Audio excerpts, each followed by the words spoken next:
Hello students, राजनीति विज्ञान विषय की इस कक्षा में आपका स्वागत है। आज की इस कक्षा में हम प्लेटो की अध्ययन पद्धतियों से संबंधित चर्चा करेंगे। अध्ययन पद्धति से तात्पर्य किसी विचारक या सिद्धांतकार द्वारा अपनाई गई शैली, प्रक्रिया या तरीके से है जिसके माध्यम से वह अपने विचारों या सिद्धांतों का अन्वेषण कर उनकी व्यवस्थित रूप से अभिव्यक्ति कर पाता है। प्लेटो ने अपने राजनीतिक चिंतन के प्रतिपादन के क्रम में अनेक पद्धतियों का उपयोग किया है, जिन पर हम विस्तार से चर्चा करेंगे। प्लेटो द्वारा अपनाई गई अध्ययन पद्धतियां हैं द्वंद्वात्मक पद्धति, विश्लेषणात्मक पद्धति, सादृश्यात्मक पद्धति, निगमनात्मक या दार्शनिक पद्धति, सोद्देश्यात्मक पद्धति एवं ऐतिहासिक पद्धति। द्वंद्वात्मक पद्धति। प्लेटो ने यह पद्धति अपने गुरु सुकरात से ग्रहण की। यह पद्धति चिंतन की वह पद्धति है जिसके द्वारा प्रश्नोत्तर एवं तर्क वितर्क के आधार पर किसी सत्य की खोज की जाती है। इस पद्धति में विचारों को उत्तेजित कर सत्य की ओर ले जाने का प्रयास किया जाता है। इस पद्धति के समरूप भारतीय इतिहास या भारतीय चिंतन परंपरा में जो शास्त्रार्थ की पद्धति है, उसकी समरूपता स्थापित की जा सकती है, जो इस सूक्ति पर आधारित थी कि वादे वादे जायते तत्वबोध, अर्थात वाद प्रतिवाद के क्रम में ही मूल तत्व का या मूल सत्य का बोध होता है। प्लेटो की द्वारा अपनाई गई इस द्वंद्वात्मक प्रणाली में ही इसी तरह का शास्त्रार्थ, वाद विवाद या तर्क वितर्क की प्रक्रिया को अपनाया जाता है। प्लेटो ने इस विधि का प्रयोग प्रचलित विश्वासों व धारणाओं का खंडन करके नए विश्वासों एवं धारणाओं की स्थापना हेतु किया है। प्लेटो का विचार था कि एक विचार को तार्किक रूप से खारिज करके ही दूसरे विचार को स्थापित किया जा सकता है। उदाहरण के लिए प्लेटो अपने न्याय सिद्धांत के प्रतिपादन में इस पद्धति का प्रयोग करते हुए अपना न्याय सिद्धांत देने से पूर्व तात्कालिक समय में प्रचलित न्याय के सिद्धांतों का तार्किक रूप से खंडन करता है। उसके पश्चात अपने न्याय सिद्धांत की प्रस्थापना करता है।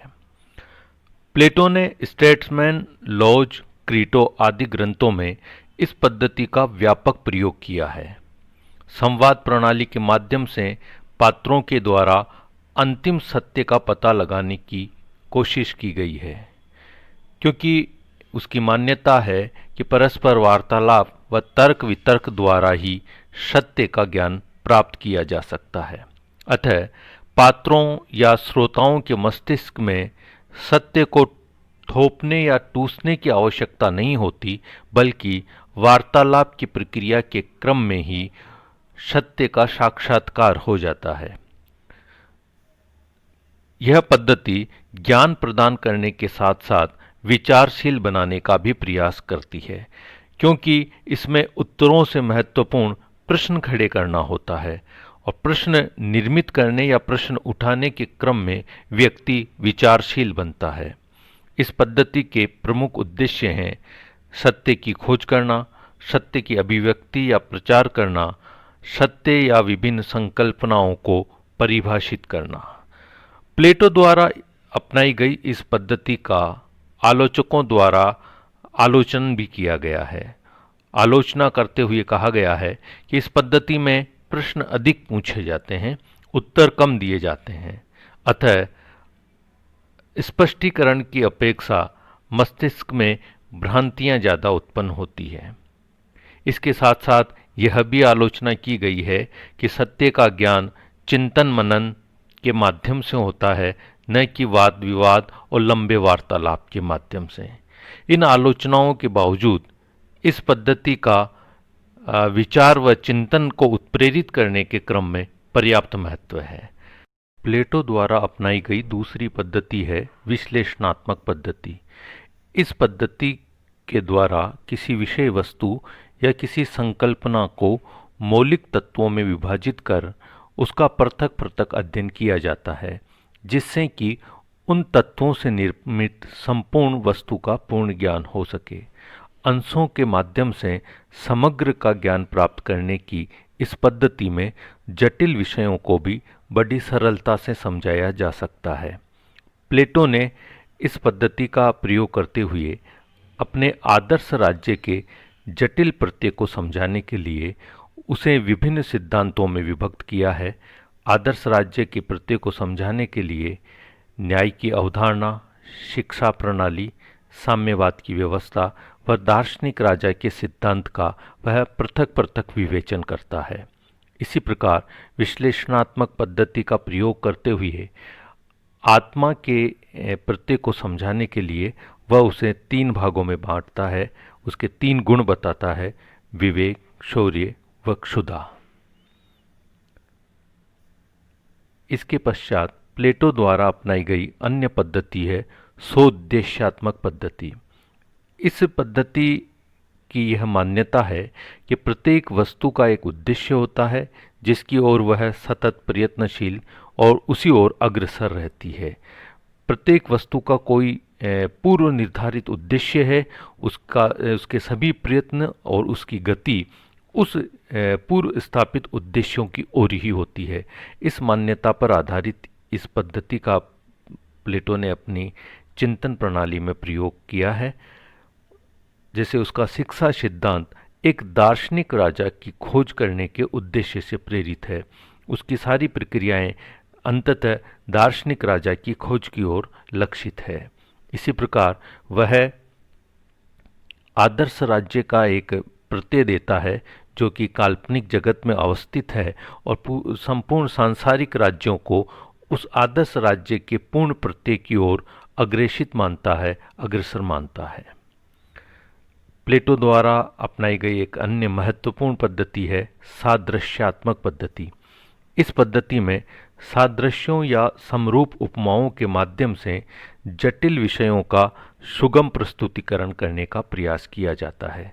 जटिल विषयों को समझाने के क्रम में उनसे समरूप पौराणिक कथाओं या मिथकों का प्रयोग किया जाता है।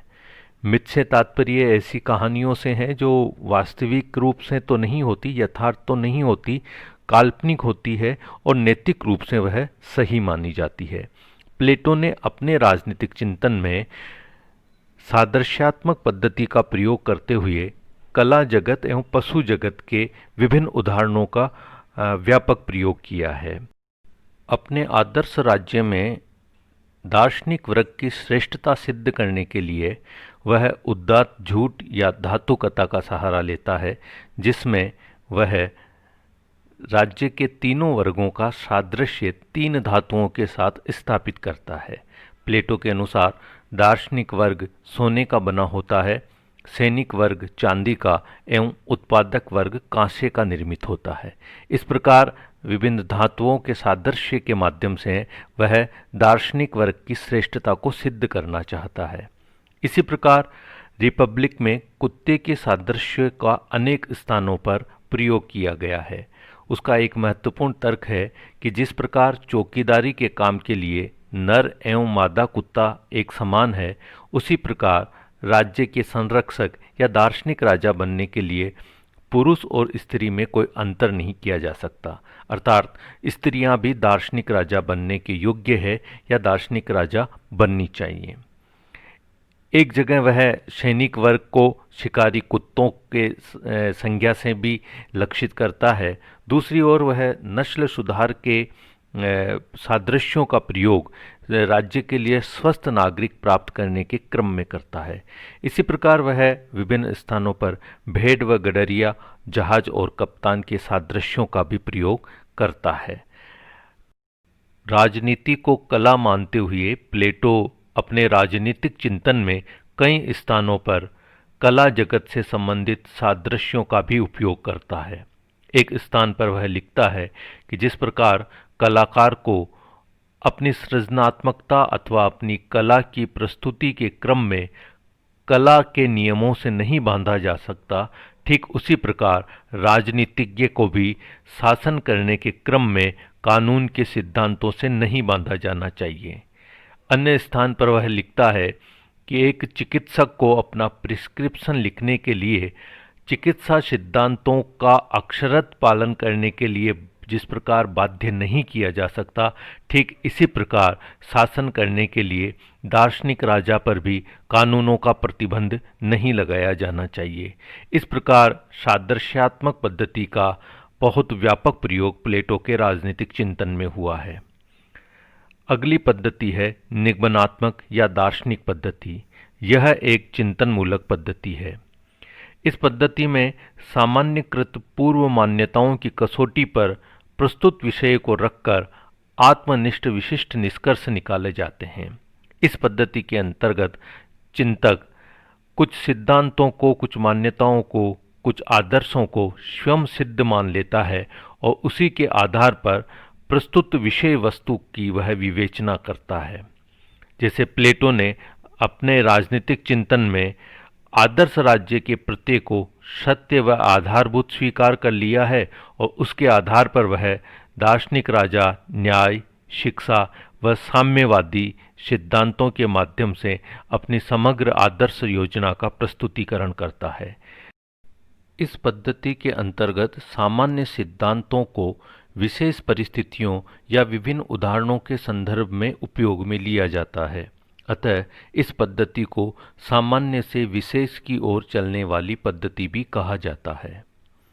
निगमनात्मक पद्धति का उपयोग रूसो के राजनीतिक चिंतन में भी व्यापक रूप से हुआ है।